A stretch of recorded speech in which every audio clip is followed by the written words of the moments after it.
En el video anterior definimos una distancia en el conjunto de vértices de una gráfica de la siguiente manera.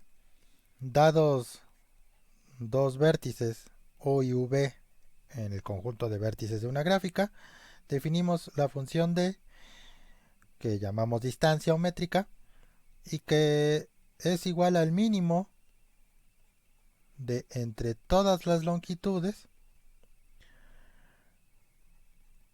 de los posibles V caminos en la gráfica G. Previamente definimos lo que es un camino y bueno, con esta distancia podemos definir más conceptos en términos de dicha función D y es lo que haremos en este video. Pero antes, no vamos a posponer más la definición de gráfica conexa, la dejamos eh, flotando en el video anterior, simplemente mencionamos más o menos lo que era una gráfica conexa, la vamos a definir aquí formalmente, aunque posteriormente vamos a escribir nuevamente la definición, ya que este concepto de gráfica conexa, aunque importante en esta parte del curso, la vamos a utilizar mayormente cuando hablemos de vértices de corte, aristas de corte, que bueno, pues ahorita no voy a explicar qué es eso, eh, pero tiene que ver eh, de manera importante con lo que son gráficas conexas y disconexas. Entonces vamos con dicha definición. Una gráfica G es conexa si para cualesquiera par de vértices en G existe un V camino en dicha gráfica. Si G no es conexa, vamos a decir que G es disconexa, es decir, si logramos encontrar un par de vértices para los cuales no existe un camino disponible en la gráfica. Esto eh, concuerda con la noción que habíamos dicho en el video anterior de que pues básicamente una gráfica es conexa cuando está hecha de una sola pieza. Eh, a estas piezas, cuando la gráfica es disconexa, pues las vamos a llamar componentes conexas. Pero bueno, esto nuevamente lo vamos a ver más adelante. Ahora sí, ya que sabemos lo que es una gráfica conexa y dada una distancia en el conjunto de vértices de una gráfica, podemos definir lo siguiente. Para todas estas definiciones, vamos a tomar gráficas conexas. Y lo primero va a ser definir la excentricidad de un vértice en G, que vamos a denotar por E minúscula dB y que va a ser el máximo de entre todas las distancias del vértice B a cualquier otro vértice de la gráfica G. Todas estas definiciones las vamos a dar eh, conjuntamente y al final vamos a resolver un pequeño ejemplo donde vamos a calcular pues todas estos conceptos, estos valores que vamos a definir. Entonces, vamos a definir ahora el radio de una gráfica denotado por rad de G como el mínimo de las excentricidades calculadas a todos los vértices de la gráfica G.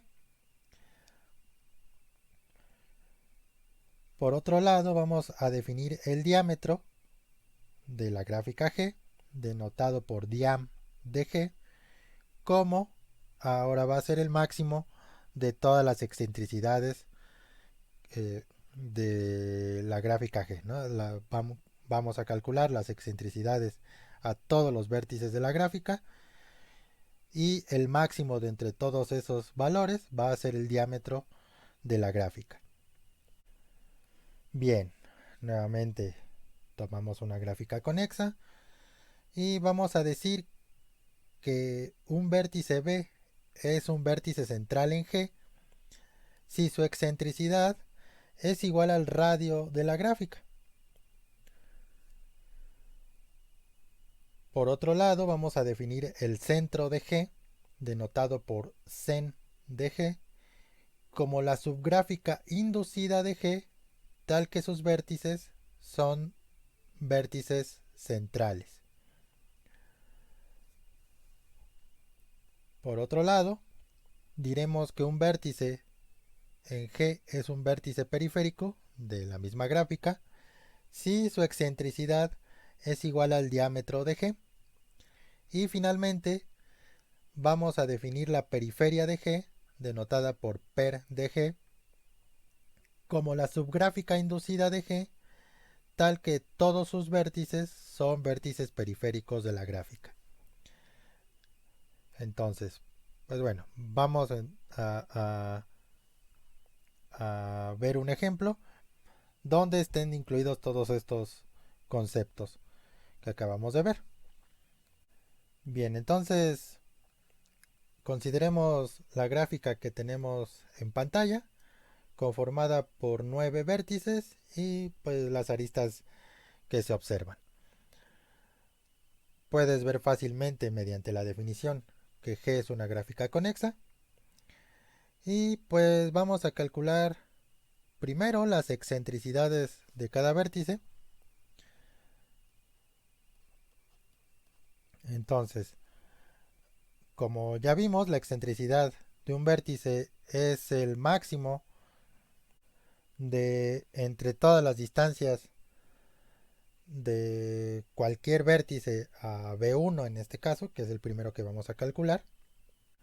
Bien, entonces, pues estos ejemplos son un poco tediosos, puesto que hay que calcular las distancias de todos los vértices, de cualquier par de vértices, y posteriormente, como estamos buscando la excentricidad, encontrar el máximo de todas esas distancias.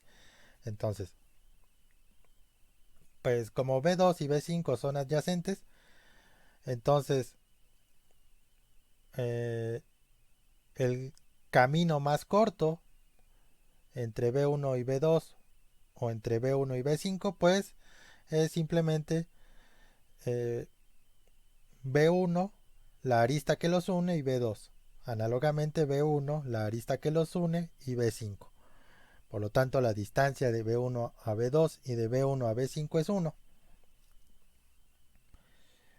Ahora, la distancia de B1 a B3 es la longitud del camino más corto, que puedes ver fácilmente que es B1, B2, B3. Análogamente para B4, B1, B5, B4 es el camino más corto. Por lo tanto, la distancia de B1 a B3 y a B4 es igual a 2. La distancia a B6 pues es 3. Simplemente tomas el camino más corto a B3 o a B4 y como B3 y B4 son adyacentes a B6 pues simplemente agregas la arista que los une y entonces eh, ese nuevo camino entre B1 y B6 pues resulta ser un camino más corto y pues va a ser de longitud 3. Puedes seguir haciendo lo mismo. Ahora B6 y B7 son adyacentes y entonces agregando la arista correspondiente a cualquiera de los caminos más cortos eh, que calculamos previamente, pues entonces B1, B5, B4, B6, B7 es un camino más corto. Análogamente B1, B5, B4, B6, B8 es un camino más corto entre B1 y B7 y B1 y B8. Y entonces pues su distancia es igual a 4. Y por lo tanto pues el vértice más lejano, que es B9, eh, es el candidato de tal manera que encontremos el máximo de las distancias entre U y B, ya que la distancia de B1 a B9 va a ser 5 va a ser la distancia máxima de B1 a cualquier otro vértice. Y entonces, pues según la definición, la excentricidad de B1 es igual a 5. La excentricidad de B2 va a ser 4, ya que podemos usar los mismos caminos que utilizamos para B1, simplemente quitando ahora de esos caminos originales para B1, quitando pues la primera arista. En este caso estaríamos eliminando esta. Entonces, pues si no te convence este argumento rápido, pues puedes volver a calcular las distancias de B2 a todos los demás vértices y eh, verificar que en efecto la máxima distancia es 4. Eh, la excentricidad de B3 resulta ser 3. Nota que eh, la máxima distancia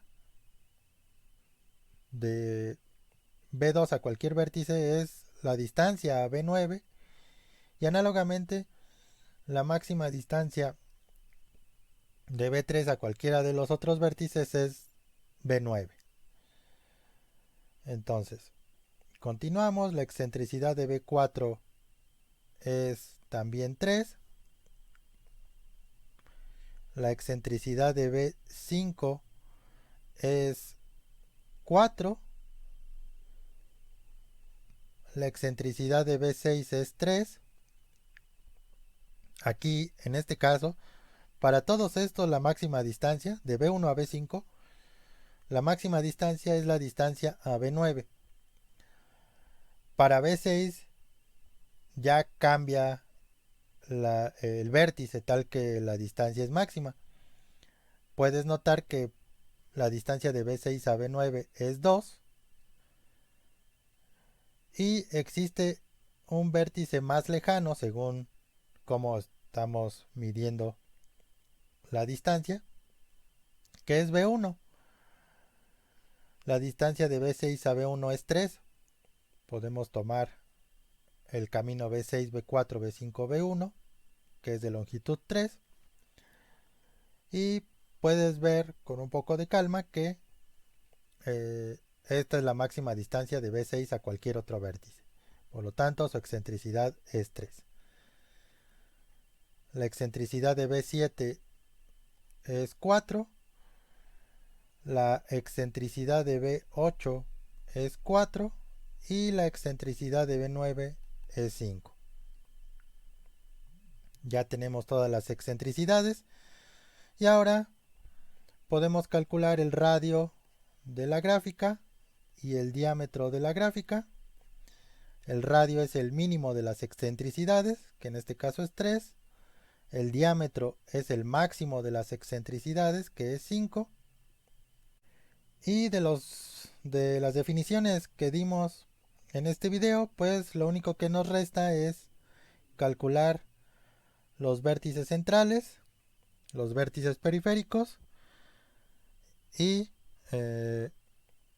las subgráficas inducidas, que eran el centro y la periferia de la gráfica. Entonces, los vértices centrales, por definición, son los vértices cuya excentricidad coincide con el radio de la gráfica. Entonces, los vértices centrales son B3, B4 y B6. Y los vértices periféricos son aquellos cuya excentricidad coincide con el diámetro de la gráfica, en este caso B1 y B9. Y con estos datos podemos calcular primero el centro de la gráfica, que es la subgráfica inducida de G, eh, tal que los vértices de esta subgráfica son los vértices centrales. En este caso tenemos tres vértices que son B3, B4 y B6. Y como la subgráfica es inducida, debemos eh, dibujar todas las aristas entre estos tres vértices que se encuentren en la gráfica G. En este caso, pues B3, B4 y B6 están conectados todos entre sí. Por lo tanto, el centro de G está definido de esta manera para este ejemplo. Y finalmente, la periferia de G es la subgráfica inducida de G, tal que sus vértices son los vértices periféricos de la gráfica. En este caso son B1 y B9 y deberíamos agregar todas las posibles aristas entre los vértices que conforman a esta subgráfica de G, pero B1 y B9 no están conectados y no hay más vértices. Entonces la periferia de G simplemente es la gráfica conformada por los vértices B1 y B9 sin aristas. Espero que haya quedado claro mediante este ejemplo los conceptos que definimos en este video. Y pues en el próximo video vamos a resolver algunos ejercicios y problemas correspondientes a estos conceptos y también por supuesto al concepto de distancia de una gráfica. Entonces pues nos vemos en la próxima.